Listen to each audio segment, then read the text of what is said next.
Alright guys, it's January 30th, 2022, and I got some updates for you. And I'm also going to point out a couple interesting feature or things about them. Some of the Fedder's weather wheels that I've seen, and also I'll put mine in as well because I've got some updates on that on my weather wheel for you. Hey, let me show you guys what's going on outside right now. So you guys can see it's actually a really nice day. Blue sky, the sun is shining. Hopefully it'll melt some of the snow. Anyway guys, I can't wait for the warmer weather to get here. So anyway guys, first update, got that plumbing problem fixed. My grandpa came yesterday and we took a look at the pipe, and it turns out the rubber sleeve. So basically what it was is the way they did it when they put the sewer system in, when they put the addition on the house here. They actually connected the 4-inch pipe. They put the 4-inch into the 3-inch pipe. So therefore it made a good sized gap. So what they did is they made a rubber sleeve to prevent leaking. But when my grandpa came yesterday and we took a look at it, we found out that the reason why the pipe was leaking is because the rubber sleeve had slipped. So it exposed just enough of the joint there to get water to pour out. So we got that all taken care of and fixed. And so as of right now, things are looking good. So back in the probably late fall, just before winter started, the furnace went out. So you got the furnace right there. It's working as it should. But earlier, probably in the late fall, early winter, the furnace was out. So anyway, it's working good as of right now. So let's just hope it stays that way. So anyway, guys, a little electrical update here. So you guys can see this wire right here.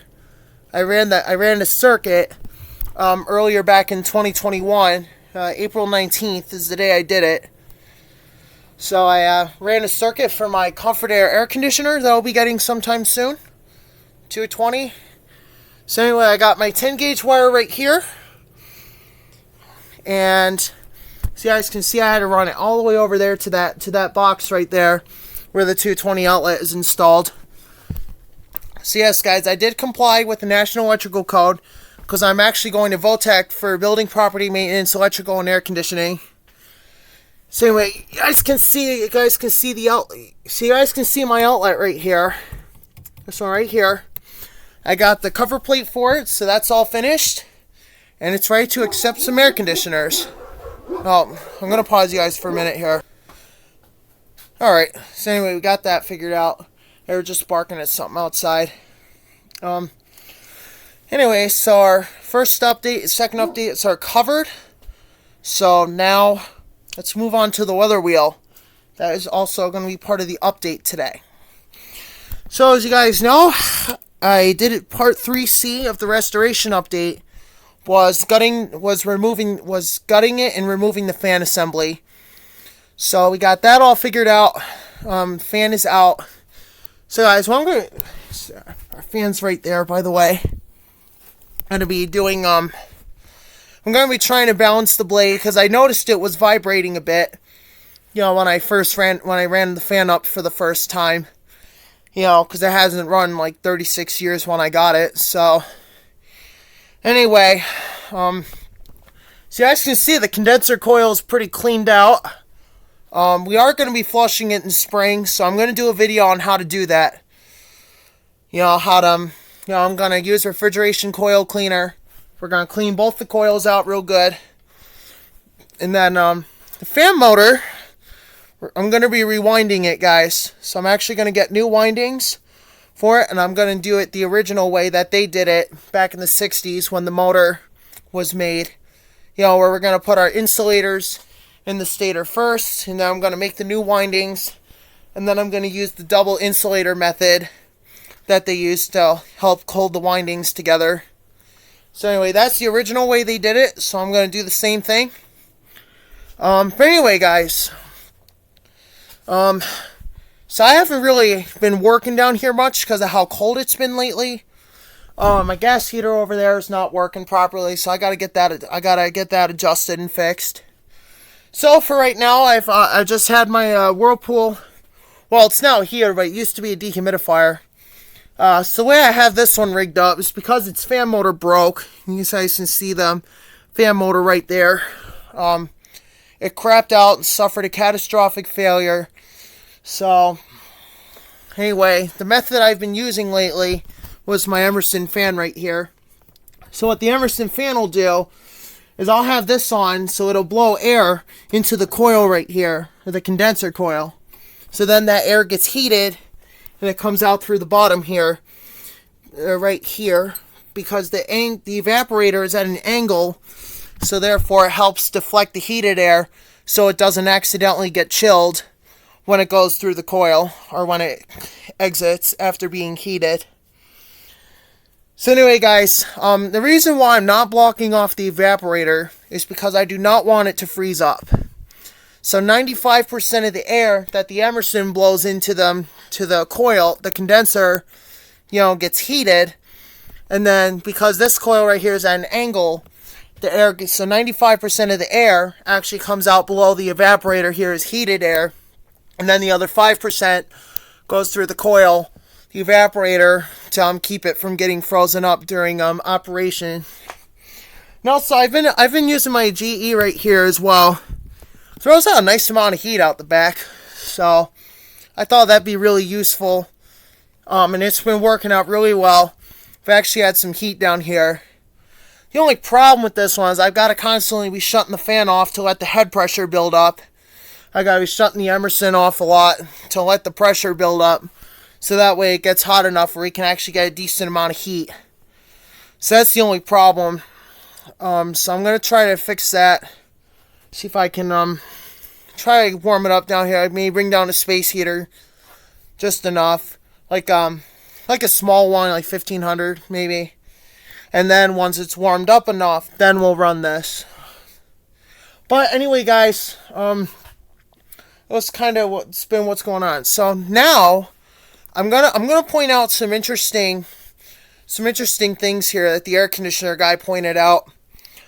I was watching a video he posted of his 12,000 BTU Fetters weather wheel, 1966, and it was a 220 unit. But what really caught my mind for a minute was that it was in the smaller chassis, like you see in the 8,000 BTU. So it was in a shallower chassis, which it was kind of funny though. I have to admit it. That was funny but amazing at the same time. So it looked like a small capacity unit. When you open that thing up, man, was it big on the inside. So that's one way I get fooled, is if I'm looking at like a 60s weather wheel. And even what happened to me, guys, I thought mine was a 220 because I saw it had the large chassis. I was like, oh, it's a 220 for sure. But, well, guys, I was wrong. 115 volts, guys. Look at that. So I got pretty lucky there. So Comfort Air is a 220. I don't know if I told you guys, back in October 2020, I did a video on that one. So I've been waiting on it for over a year. But with the way the pandemic's been, I totally understand. It's going to take a while. And another thing too, guys, I don't know if I told you, the reason why I've been waiting so long for my Comfort air conditioner is because the flooring underneath the unit had caved in. So unfortunately, and with the lumber shortage and everything, it's been really hard to find lumber lately to fix that problem. So anyway, my buddy said he'd give me a call when it was ready. So I'm okay with that, because that'll give me lots of time to get work done on the weather wheel. So anyway, guys, I'm going to point out those interesting features that the air conditioner guy pointed out. So you and I both have a 12,000 BTU weather wheel. Mine's a 1965. His is a 66. So his is a year newer than mine. It's a little different. So I'm going to point out those interesting features while I'm at it. So anyway, guys, we're looking at my weather wheel's casing right now. And as you guys can see, Mine's got the large chassis configuration. This is a large chassis unit. So, the large capacity models, like mine in particular, and 14,000 BTUs, well, most big 14,000 BTUs and higher.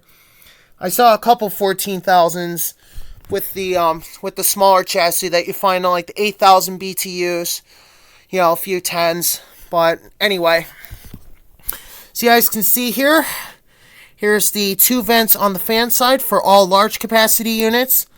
Well, most 12,000 BTUs and higher, depending on like voltage and stuff. And whether it's a compact or, standard like that. Because this is a standard chassis that you would see on the big weather wheels. Like my weather wheel, the air conditioner guy's 14K weather wheel is the same as mine. Got the 4-row condenser, 4-row evaporator. Well, it's actually a double evaporator, which I think is pretty cool. But anyway, that's another interesting thing we're going to point out in another video. When it gets warmer out, and we can air out the shop real good. Let some of the warmer air come in. But anyway, so let's take a closer look. So the interesting thing about these larger capacity air conditioners is some large capacity units, like a few 14,000 BTUs I've seen, and a few 12,000s I've seen, have, they have the small weather wheel chassis that you see on the 8,000 BTUs and most 10s. So small capacity units, they're in the shallow chassis, like I said, with the single vent on each side, and they're shorter, so therefore they don't weigh as much. Anyway, now the air conditioner guy, he has the big 14,000 BTU weather wheel, and it's the exact same setup as mine. Like I said, 4-row condenser, 4-row evaporator, and the casing is the same. So you got your 2 vents on the fan side here, and then you have your single vent on the compressor side right here. So also another interesting thing. Now what will define a weather wheel? I've seen some GM Frigidairs with this too. Is your 4 sets of louvers in the back here. So that's what really defines a Fedder's weather wheel. And also you'll see the plastic or metal Fedder's 4 Seasons badge on the back of the unit, depending on the time era. Anyway, mine's a 1965, so the air conditioner guy, I don't know if you would know this, but would you be able to help me out here? So because my weather wheel is a 1965, it's a 12,000 BTU large chassis air conditioner, would it be the metal badge like your 14K has, or would it have the plastic badge like your 8,000 BTU has, your 65 8,000 BTU? So the air conditioner guy, if you could help me out with that, that'd be great. Anyway, guys, that's all the updates we have for now as of January 30th, 2022. And we'll see you in another update video.